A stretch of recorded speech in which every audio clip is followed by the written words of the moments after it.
Welcome to the Balanced Ambition podcast. I'm your host, Matt Southam. Here, we delve into candid conversations with entrepreneurs, exploring both their business journey and their secrets to maintaining mental well-being. As we navigate the balance of ambition and inner peace, I hope you find insights, inspiration, and invaluable takeaways in every episode.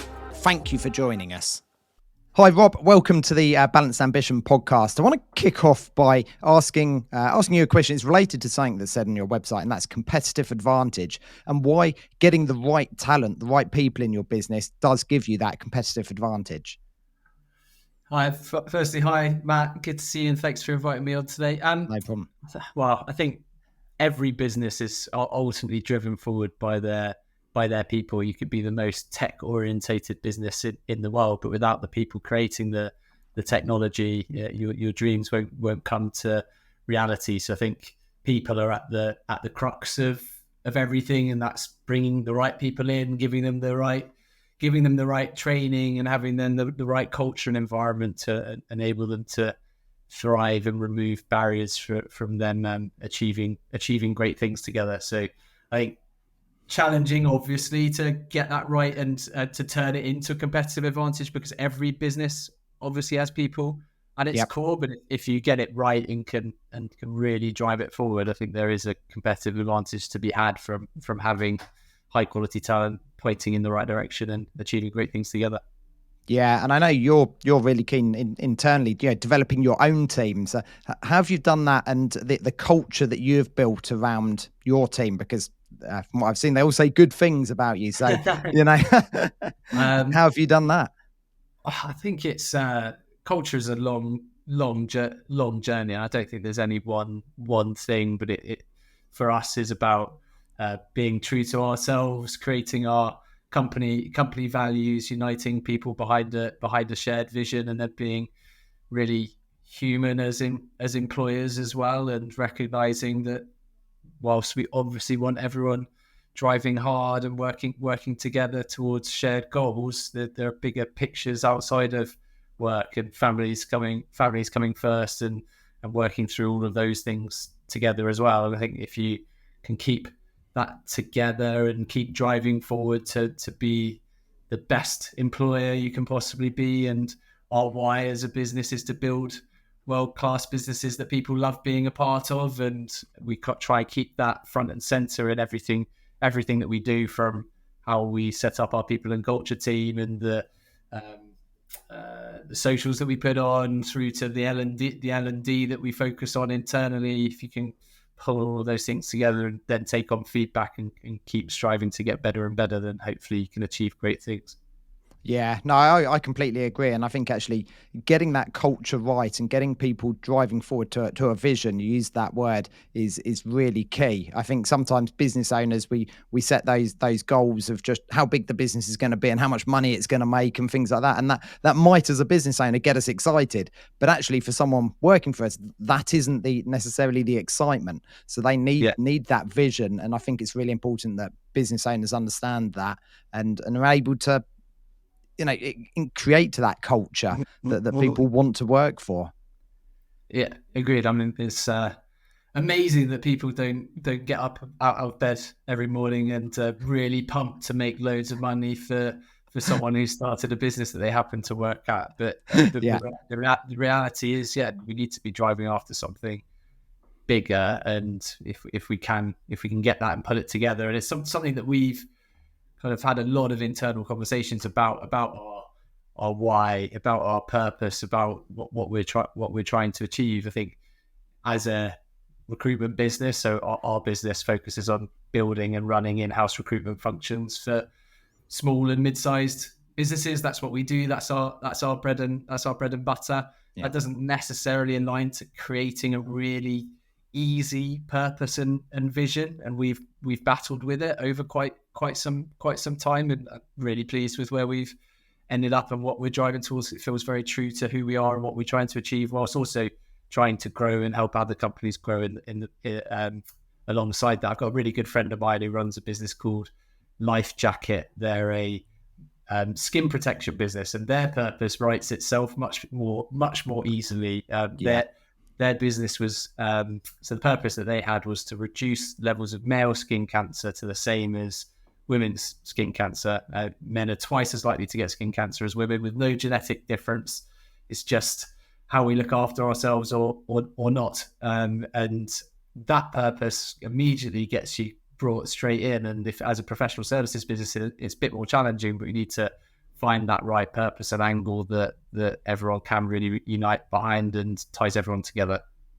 Yeah, I guess that's really important. Like you say, some are much easier to understand the purpose, and straight away when you said what life jacket, sort of do, you can feel, yeah, I'd want that to succeed, but actually that can be trickier depending on your industry and obviously your recruitment. But getting, I guess, people to understand that actually you're making a difference to someone else's business, and certainly with the SME market, often that is making a real difference to people. It's not just adding a percentage of profit onto a multinational corporation that actually it just gets swallowed up. You are making a difference to real people.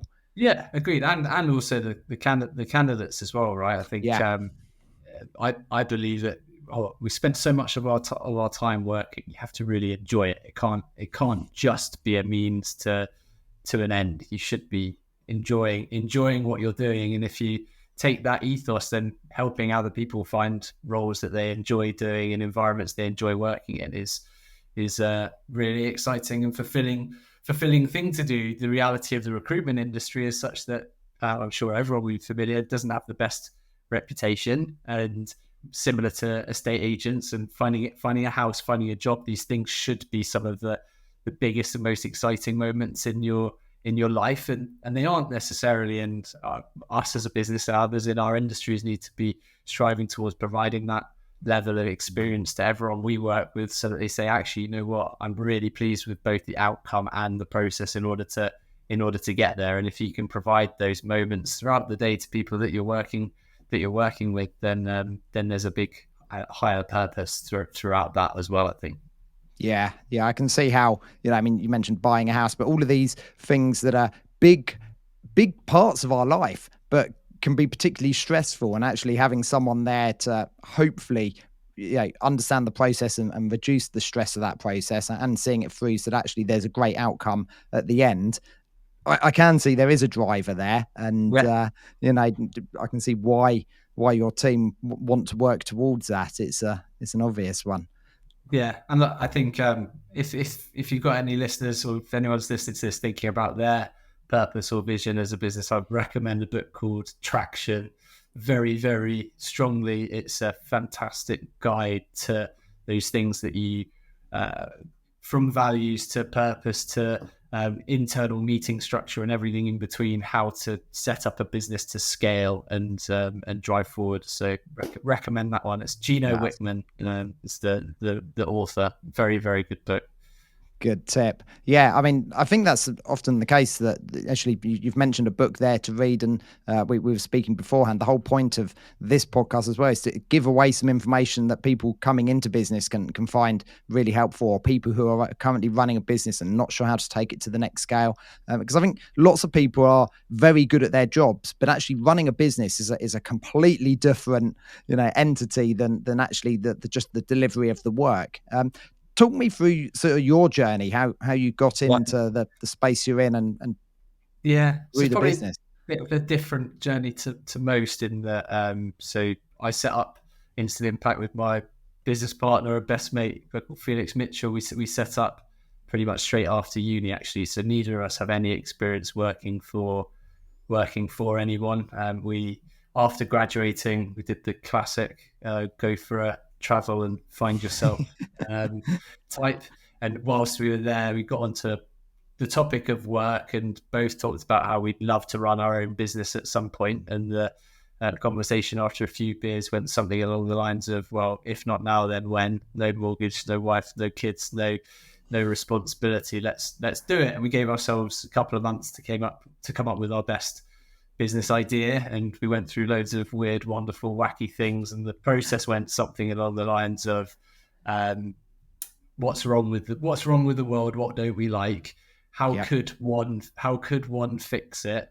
Do we have the skills in order to do that? And could you commercialize that and turn it into a business? And we weren't even aware of recruitment as an industry, but the one that kind of past those challenges, so to speak, was an intern and graduate recruitment agency specifically focused on fast growth businesses. Idea being people like ourselves who don't necessarily want to work in those large, big corporate environments. Let's try and find them great jobs at startup, scale up businesses.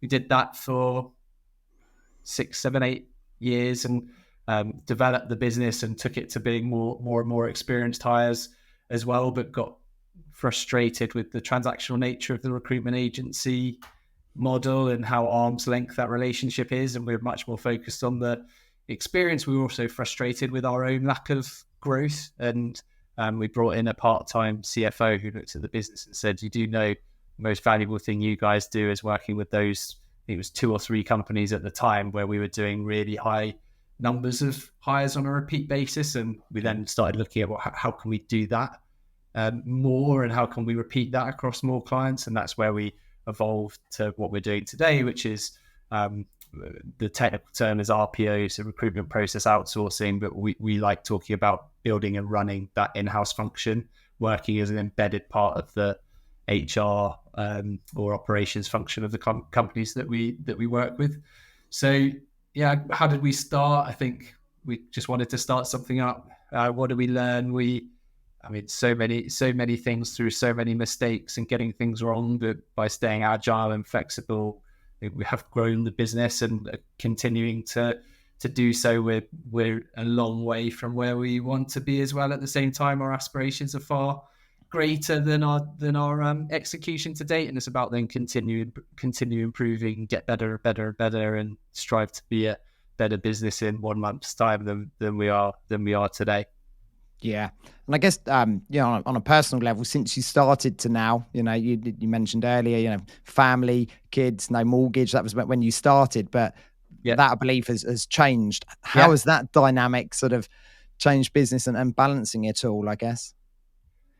I love it. I've got two young kids, and a boy who's almost 3 and a girl who's 14 months. And it's great. It gives you, when you come home from work, and I say home, I'm sitting in the garden office right now, but gives you different perspective. And I think anyone who runs their own business will probably identify with the line that the highs are higher and the lows are lower. And those big moments are amazing, but then there are really big challenges that come along the way as well. And neither of my kids care at all. So I've got to be the same daddy when I get back from work, irrespective. And so for me, it's been great. And I'm lucky I've got a brilliant wife who understands that there are times I'm going to need to or want to work late, but then I can also, in running my own thing, say, okay, I'm going to finish early to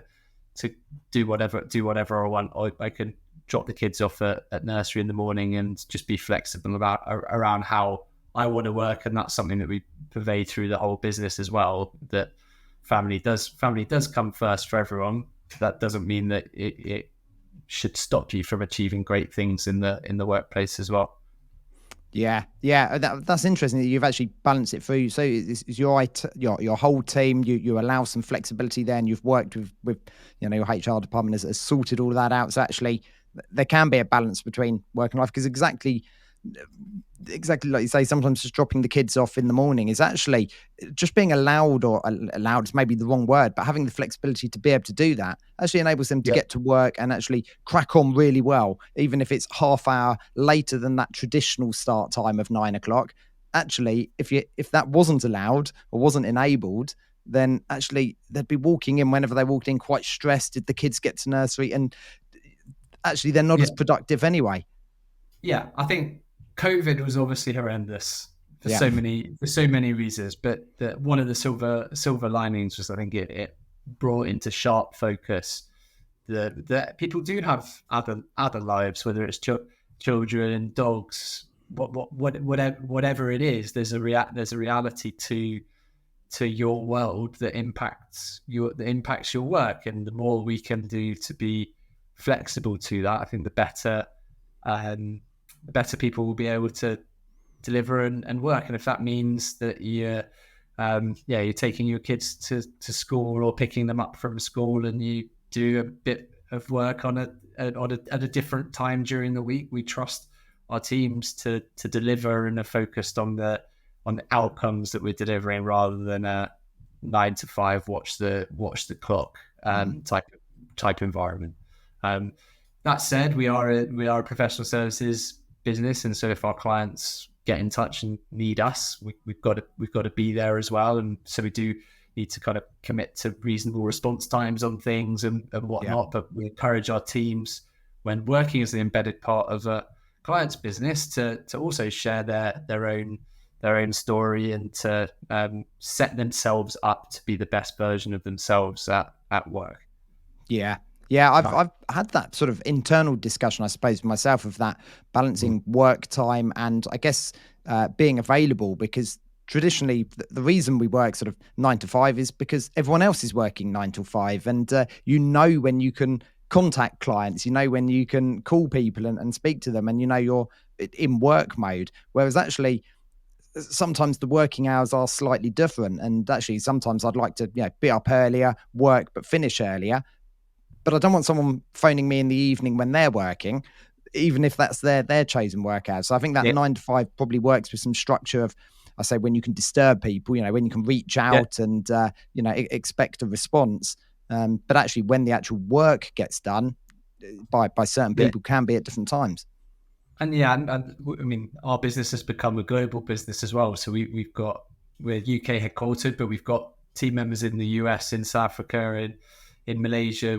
For our clients, we recruit across every time zone in the world, I think, or very close to that, if that's not the case. And as a result, team members, wherever they're working, are working across different geographies and time zones. And so that flexibility cuts both ways, because that's a necessary part of the role sometimes as well. But you're absolutely right. You need to find that balance, and that's something that I've been guilty of personally, in terms of I'm working late, so I'll send out that email, but people then pick that up out of office hours, and they shouldn't have to do that as well. So we're working around how we improve on that front, whether it's using delayed send or anything else. But there's also just generally an acceptance total of, well, if someone's not working at 4 o'clock because they're picking their kids up, then fair cop. It's just the same as that they're on a call with someone else and can't pick up.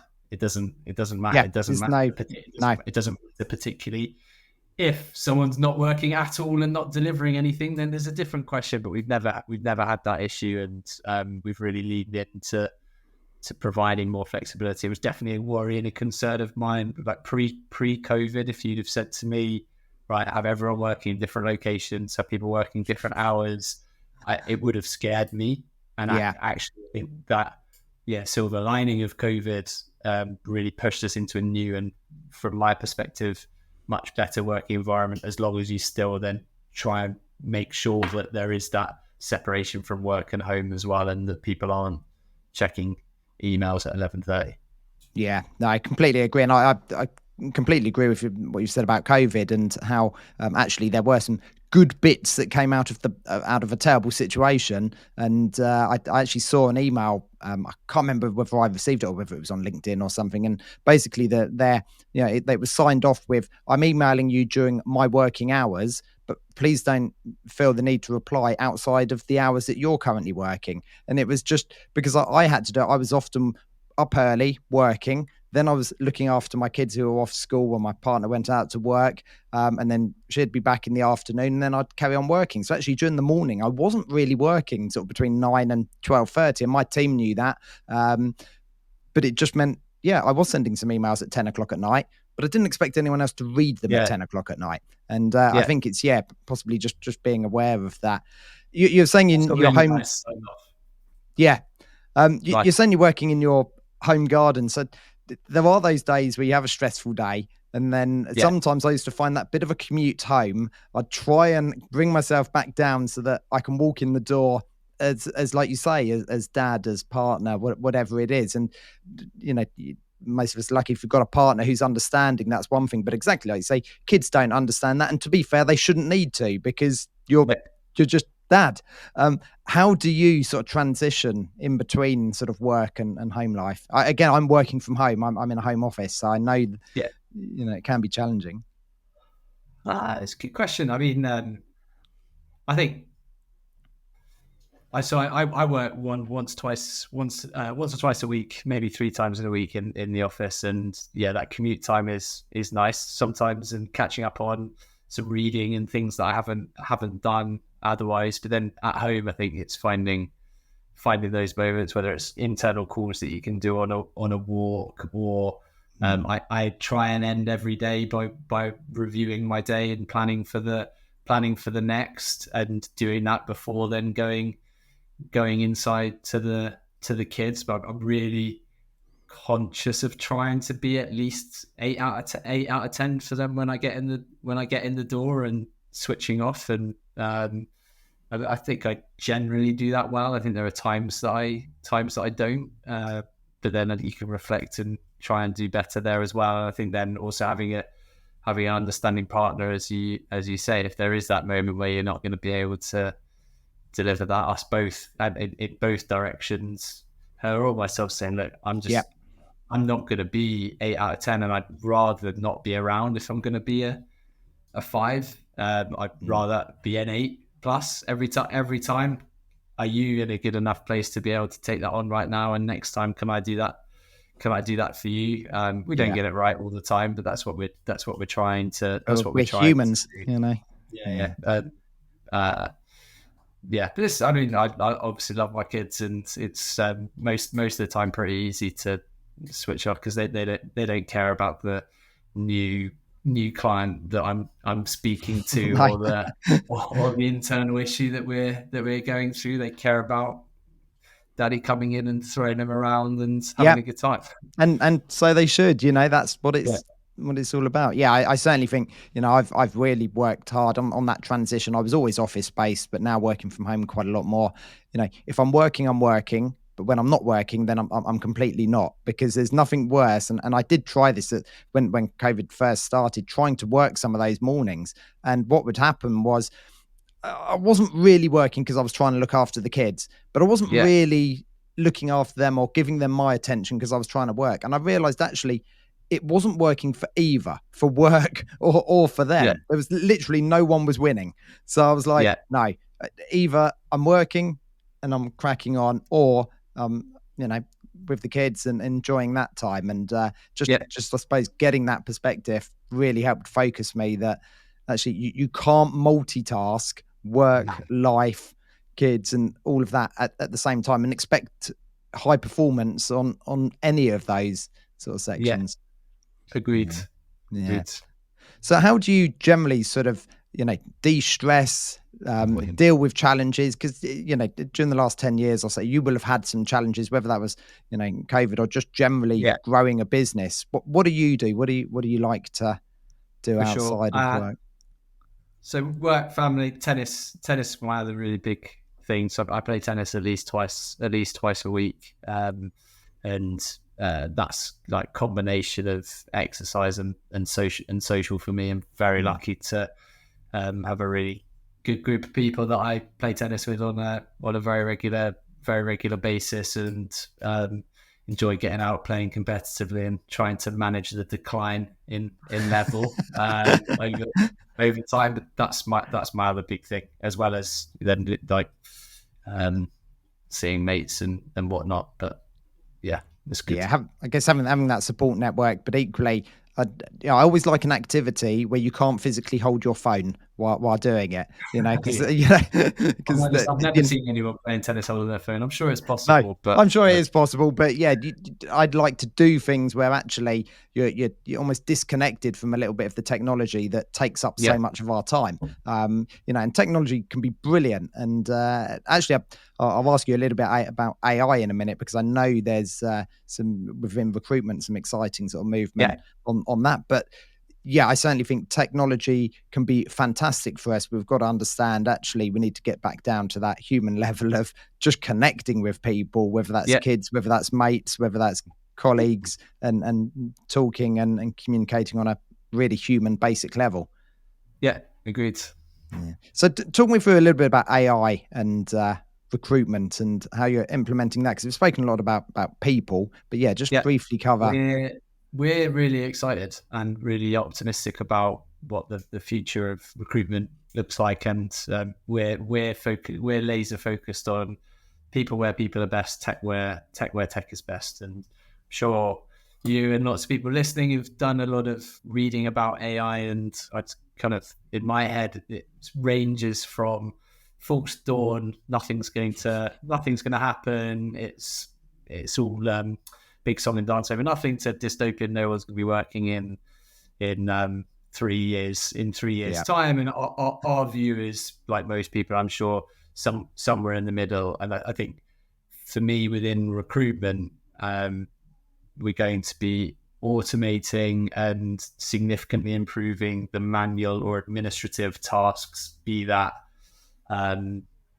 organizing interviews, but I think there are significant, like, where we envisage a world where when we first sit down with a hiring manager to discuss a role, we've got an AI bot there taking notes. That AI bot creates your first draft job description. The recruiter checks and makes minor edits and adjustments. The AI bot then creates you your reach out messaging, your social media post, so on, so forth. You're then interviewing a candidate. The AI bot's again there taking notes, writes your first draft recommendation note to the hiring manager, and all of what the role of the recruiter becomes where people are best, building relationships. And we believe that unless or until there's a world where we're not working, which I don't foresee in the near term future, and hope I'm right about that assertion, then people will be needed in the recruitment process. And our business is about knowing and nailing the technology side of things to enable people to go out and do amazing things. We recently commissioned a white paper on the power of AI and technology within the recruitment world for SMEs. So if of interest, you can check it out on our LinkedIn page or company website. Just search for Instant Impact. It's kind of a 40-50 page long white paper with lots of different industry insight about it. So very happy to talk further if you'd like. Yeah, no, I've got a very similar outtake on AI and how it can be used to improve productivity, but equally, humans are still here, and I haven't seen any way it can replicate actually the human interaction that we have. It's fantastic at whether you're using ChatGPT to write something or a first draft or research, great, but it hasn't for me been able to do anything that would worry me about the general jobs that humans are needed to do. It's And we'd be having a similar debate if we were here at the advent of the internet. Computers, typewriters, and I think it's easy to fall behind that argument and say, well, you can always point to that, and history is very different to what's going to happen in the future, and we only need to look at the world and geopolitics right now to know that we've got to be on our feet and be very flexible and agile to everything happening around us. But ultimately, I do think that this will be enhancing productivity, and I think sadly there'll be industries and professions that do lose out, but then there'll be other things recreated and new needs, and as a society. And probably don't have time to get into this one, but as a society, we need to be focused on our reskilling and making sure that people are in the best place to drive that forward for themselves and then the wider economy as well. Yeah, I completely agree. I think it was Gary Vee. I once saw a talk from, and he was basically saying, there used to be rooms full of people on typewriters, and yes, those jobs were lost when the computer came about, but equally there was suddenly IT technicians and all these other roles. So actually the number of jobs was the same, or perhaps grew. It was just different skill sets and flexibility and I suppose looking at the other skills that people have to enable them to actually carry on doing whatever role that is if certain roles are lost. And That's going to be key moving forward, rather than a big worry that actually we're all going to be out of a job. So, Yeah. We'll So see. Yeah, we will see. Famous last words.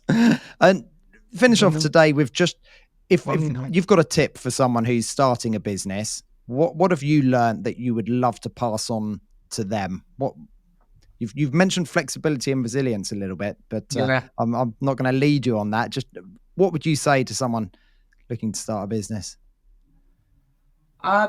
Firstly, do it. It's a hell of an adventure and lots of fun. And the worst case scenario is it doesn't work out, and you've got a great story to tell when you next go and look for something else. So 100% do it. And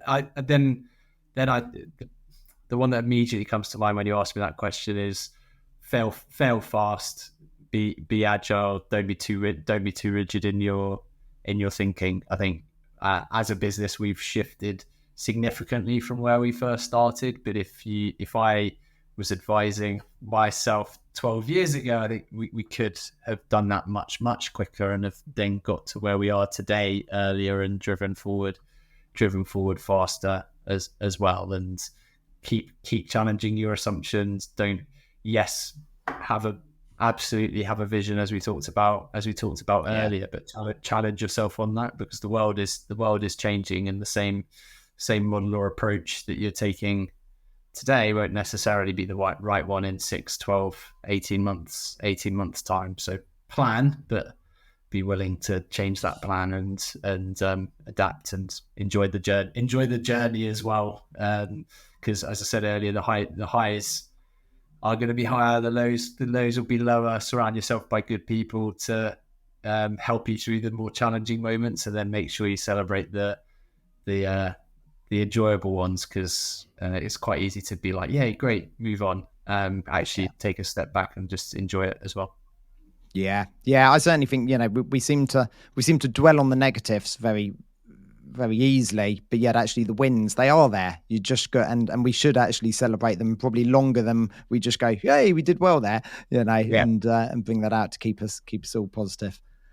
Rob, Agreed. Thank you so much for joining me today. It's been an absolute pleasure. Very welcome. It's been a lot of fun, and I hope someone's made it to the end and that they've enjoyed listening to it as well. Thanks, Rob. Enjoy the rest of your day. Likewise. Cheers, Matt.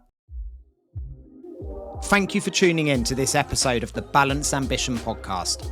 I genuinely hope the stories inspire you as much as they inspire me. If you found value in today's conversation, please share it with a friend. And remember, by subscribing, you won't miss an episode, and it would truly mean the world to me. Stay balanced, and I'll see you next time.